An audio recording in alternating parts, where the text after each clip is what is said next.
What was once the Polk County Courthouse now serves as the Polk County History Center and houses the Historical Museum and Library. The museum serves Polk's community through special events, volunteer opportunities, and educational programs. More details are coming up next on Polk Place.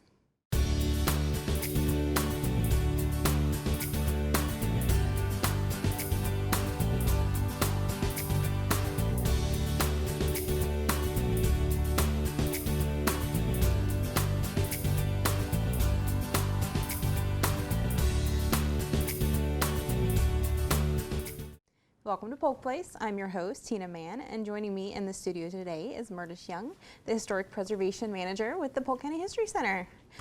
Hi, Tina. Welcome back. It has been a while thanks to the everlasting COVID. So why don't you tell me about what's happening at the museum with regard to what precautions you're taking and how things are going to look a little different this year. We are so pleased to say the History Center is open to the public. We're open Tuesday through Saturday, 9 to 5. Now, we don't have any of our regularly scheduled programs back in the calendar yet, but we're excited to say that we are working on presenting those in a Zoom format. So we will be presenting all the programs that we had scheduled pretty soon, starting in July, in a Zoom format. I know you've already had some success with the genealogy series using the same format, so I'm excited to see more of your programs going to a digital format. So for the visitors who actually come to the museum, what type of protection are you providing them? Thanks for asking that. It was really important for us when we realized that we were going to be open to the public again. We were very diligent in studying not only the CDC standards, but as an accredited museum, we did a lot of work in looking at museum standards on how to protect the artifacts and the visitors who were interacting with the artifacts. So some of our touch screens, no, let me say that another way, all of our touch screens are not open, they're not available for use right now, but the galleries are open, the exhibits are open.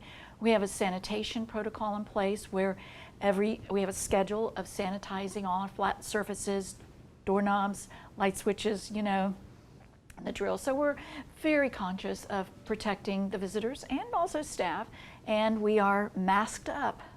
You are. I have seen it in person.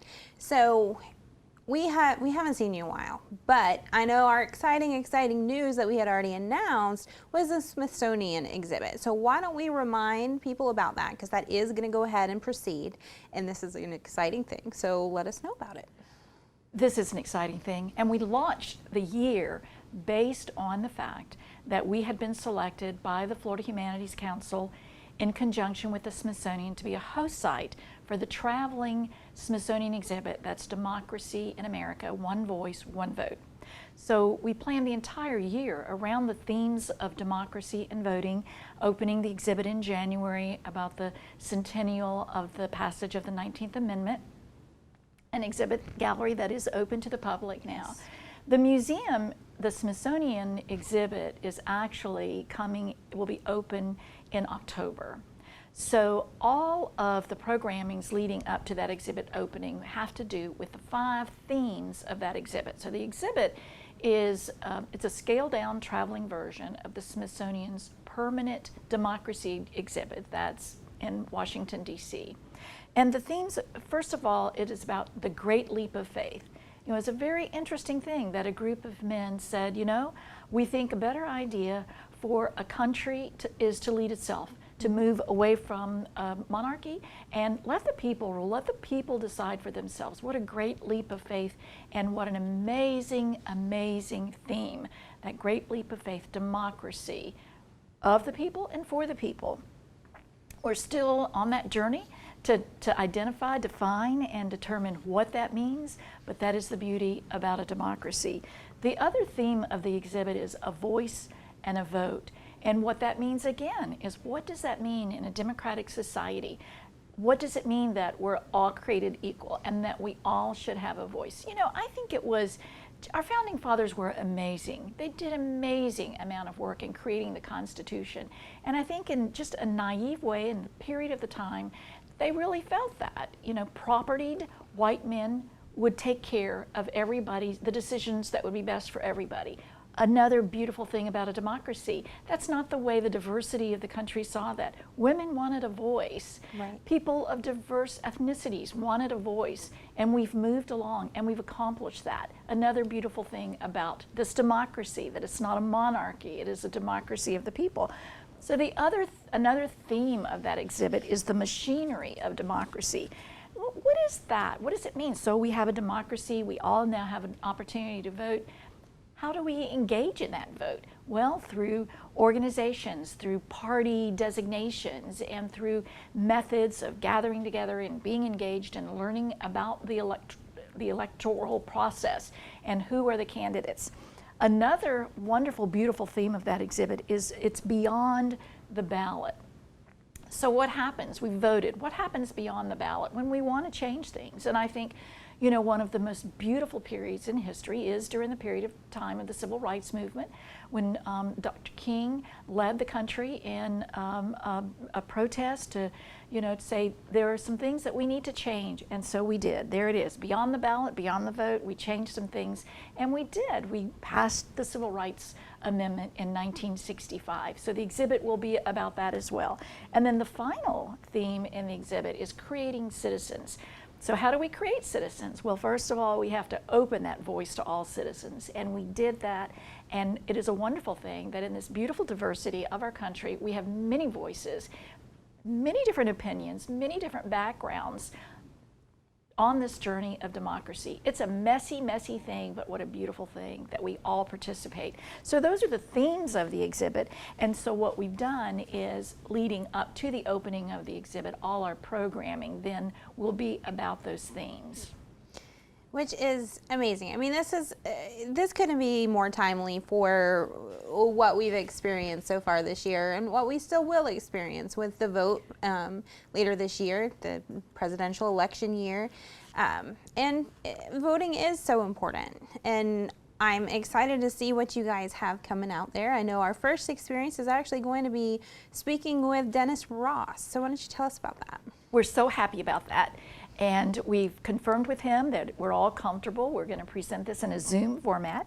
So former Congressman Ross, who is now, he's the director of the American Center for Political Leadership at Southeastern University. And again, the purpose of that particular department is it's actually to create an opportunity for research and developing leadership for the future, so that we can continue on this journey of democracy and how we do that and how we define that and how that happens. So Congressman Ross is going to be joining us in a Zoom format on July 21st, and the presentation is going to be about civic duties as American citizens. You know, we have the duties to register to vote and to take an active participation in this crazy messiness called democracy. So he's going to talk to us about that and what that looks like and what American citizenship is all about.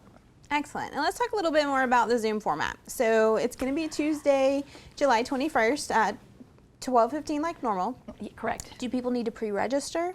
They do. Thank you for saying that. We need to pre-register so we can send you the link so you can log on and participate. We will be taking questions through a chat room, and we'll see a PowerPoint presentation. So Congressman Ross will present.